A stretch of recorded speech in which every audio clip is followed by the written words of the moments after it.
Hi. Concept that I'd like to discuss here in a minute with you guys is this idea of judgment. I'm sure as soon as I say that, you have all kinds of mental images that come to mind. Some positive, but probably mostly negative. We tend to think of judgment or judging in a negative light generally, because most of the time when we discuss judgment, we think of it in a judicial sort of sense. That means that there are consequences for what's being judged. And I believe that largely in the church we have wound up with a position on determining actions as being either righteous or unrighteous that by and large is not biblically based. And so I'd like to go over this concept a little. I'd like to read a passage now out of Matthew chapter 7 that's kind of at the core of this whole discussion. Starting in verse 1, it says, "Do not judge, or you too will be judged. For in the same way you judge others, you will be judged, and with the measure you use, it will be measured to you." This is frequently quoted, and this is given as the excuse for why we're never, ever, ever to speak to our brothers and sisters about flaws that we see in their spiritual character. If you get into a discussion with someone and they say, "Judge not that you be not judged," now you know where it comes from, beginning of Matthew chapter 7. But I'd like to go on now and read the rest of what this says and see if it tempers perhaps what we've thought this means with a little bit of reality. It says, "Why do you look at the speck of sawdust in your brother's eye and pay no attention to the plank in your own eye? How can you say to your brother, 'Let me take the speck out of your eye,' when all the time there's a plank in your own eye? You hypocrite, first take the plank out of your own eye." And we could stop right there and most people would be perfectly happy with that. A lot of church philosophy and theology would be happy with that. You hypocrite, go work on your own plank. But then read what it says as we go on here. "First to take the plank out of your own eye, and then you will see clearly to remove the speck from your brother's eye." So we have this whole discussion of judge not lest you be judged. Look at the plank in your own eye, and then it tells us the purpose of all this. And that's so that you have clear, unwavering vision to help your brothers and sisters with the flaws that are assailing them. Now, I realize that starts to sound a little bit radical, but once again now, when it says look at the plank in your own eye, this is definitely not talking about you go self-righteously and go nail somebody for the sin that's in their lives. No, that's not what this is saying. That's why you have to start with the plank in your own eye so that you're not a hypocrite, so that you're not self-righteous. This has to start with radical introspection. But then, we have an obligation to our brothers and sisters. So as we discuss this topic of judgment, I contend that we need to get a new dictionary. We need to start thinking of many of these places in the scriptures where it discusses judging. It's actually talking about a whole other thing, something called discernment. Discerning whether our actions and the actions around us manifest the spirit of Yahshua the Messiah or not. And if they don't, what the source is. Whether it's simply a case of us or someone else stumbling and falling from that perfect tried and true path that we should be walking, or whether it's someone that simply has not surrendered their life to Yahshua in the first place. So let's read a few more passages on this. We'll go to John now. What's interesting to me is that as I studied this, I got thinking about the fact that we are called to be like Yahshua. It says in Romans that those Yahweh foreknew, He also predestined to be conformed to the image of His Son. So we're supposed to be becoming like Yahshua.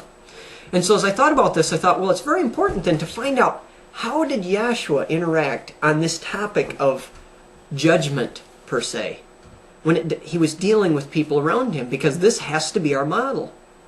And I discovered an interesting anomaly that I hadn't realized before.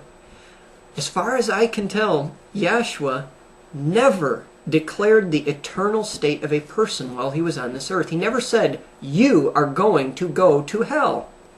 He did tell a couple people that they were going to be with Him, at least one was going to be with Him in paradise, but that was actually quite a rare exception too. You don't find Him frequently telling people, "Guess what? You're scot-free, you're going to heaven." So I thought, that's an interesting concept.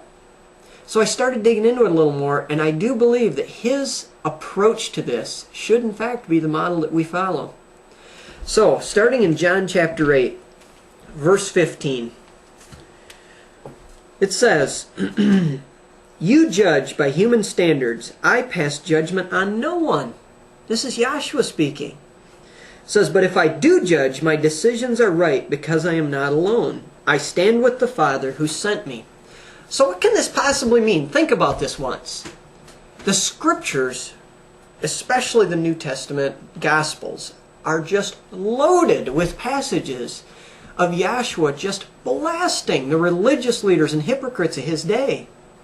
Now, if our mental picture of what judgment is correct, when we say, "Judge not that you be not judged," and if we take that in the sense that it is normally meant, which means don't talk to your brothers or those around you or the world around you about any area in which you think they might not be following Yahweh wholeheartedly, then Yahshua very clearly himself was guilty of judgment in the worst sort of sense, because time after time he would blatantly and outspokenly accuse them of not serving Yahweh.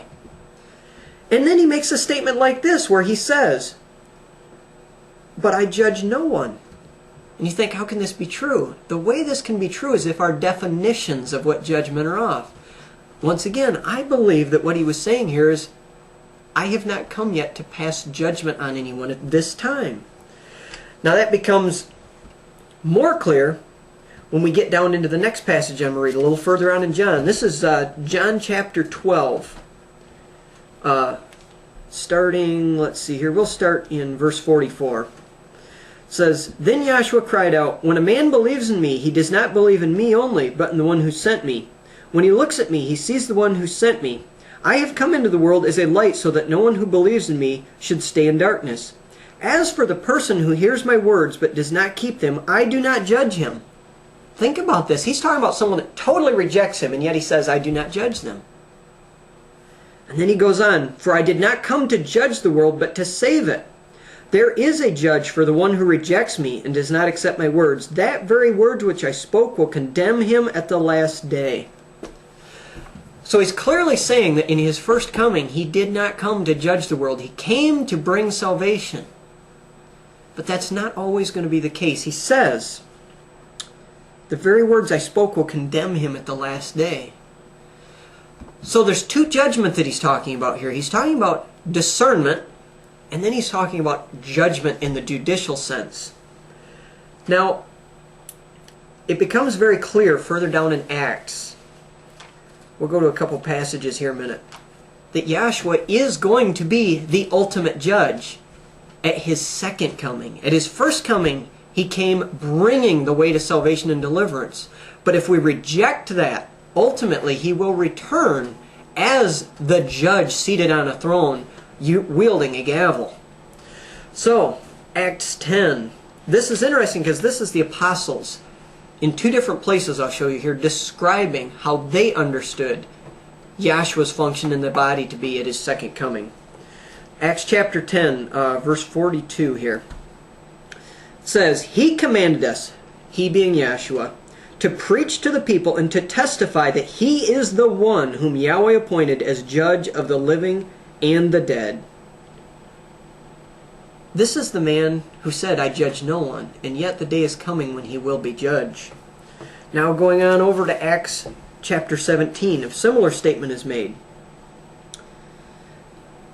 Starting in verse 30 of Acts 17. "In the past, Yahweh overlooked such ignorance, but now he commands all people everywhere to repent.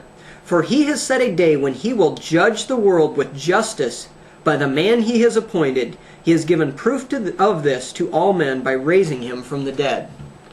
So, who's been raised from the dead? Yahshua the Messiah. And it says that this is the evidence that Yahweh gave. So think about this. These other spots where we were reading, where Yahshua said, "I judge no one," these things, these were before his crucifixion and resurrection. But when he rose from the dead, that was the evidence that the day was coming, that Yahweh was going to use this man, his servant Yahshua the Messiah, to come back and judge this world.